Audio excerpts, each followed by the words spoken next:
the National Association of Nigerian Nurses and Midwives has condemned the killing of one of its members, Nurse Chinemerem Chuwumeziem, who was in active service of the Federal Medical Center Abuja. The association describes her death as a brutal and senseless act and an attack on healthcare workers across the country. According to the association, the nurse closed from her afternoon duty on Friday, January 3rd, 2026, boarded a vehicle on her way home and never arrived. Her body was later found dumped under unclear circumstances. In a statement issued yesterday, the nurses saw the incident as deepened fears over the safety of health workers, especially while commuting to and fro from work.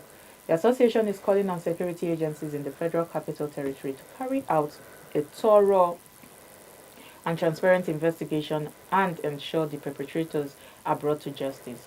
It is also urging authorities to strengthen security around hospitals and transport routes, warning that continued inaction could further endanger lives and undermine confidence in public safety. It's still talking about public safety, Mary, Mm. and this one really hits It's a hard sad one. because like I said before, aside terrorism activities and whatnot, I fear because there are so many security challenges we've been experiencing in Nigeria for the longest now. Talking about kidnapping in the FCT here, the one chance is not a new story, Yeah. and I still fear until today. And this story really hits me hard too because I'm somebody that work late, so I have to commute back home late. And what if something? Every time I go back home, I'm always scared when I'm on the road because I have to think.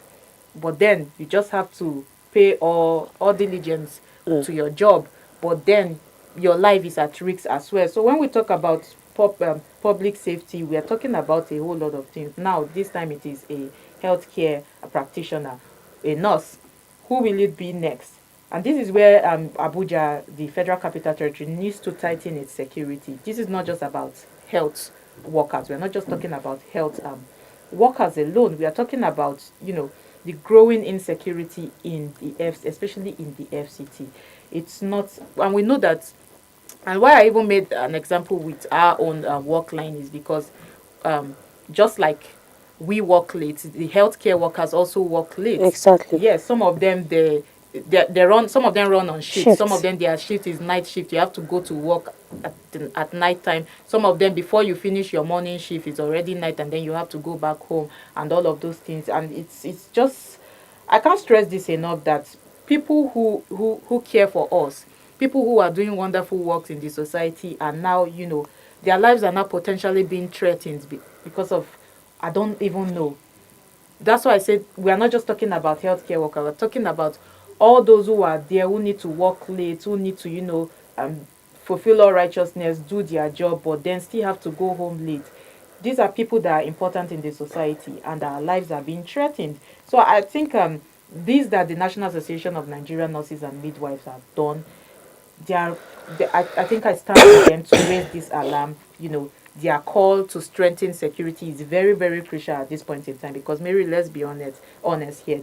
This is also a reflection of broader systemic failures. Yes. Like I started saying before, transport security, urban policing. What are they doing with? I've been talking. I see that. Let me give it to Wike, the FCT minister, for putting street lights everywhere. He has Yeah. been doing wonders with that, and I really like that. I commend his effort for that. I mean, come to my streets, go down to, but it shouldn't stop at just one part of the road. I think it stop at the airport road in Abuja, and then when you are going down after Soka or so, that's like the end. If you go to Ido, it's pitch dark. You can't see anything. So it should continue. The effort should continue like that. I know they are doing it small, small, but I don't know where it wants to get to, but they should do more with security. Do more with security. See how we can put surveillance cameras, on streets. See how we can put it on highways as well. If you go to the US, go to other developed nations, there are cameras on the highways. You can track everything. You can track what is going on. You can track movement. You can track cars that are going out, coming, and a lot of things like that. But in Nigeria, I don't know.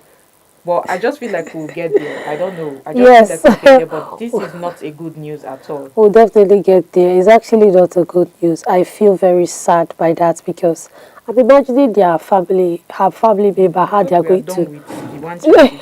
how they are going to feel about it, that your child, your daughter, your sister, your mother went to work and did not return. It's a sad story.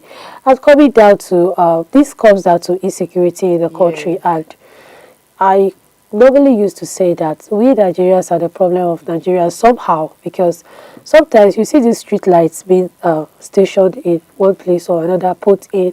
Sometimes they want to do good road, good street light. At the end of the day, you see a fellow Nigerian going to steal that particular Good light, lighting. That's going another to thing. take it away. It's not like they don't know that this is good for us, but they just feel another way of making quick money.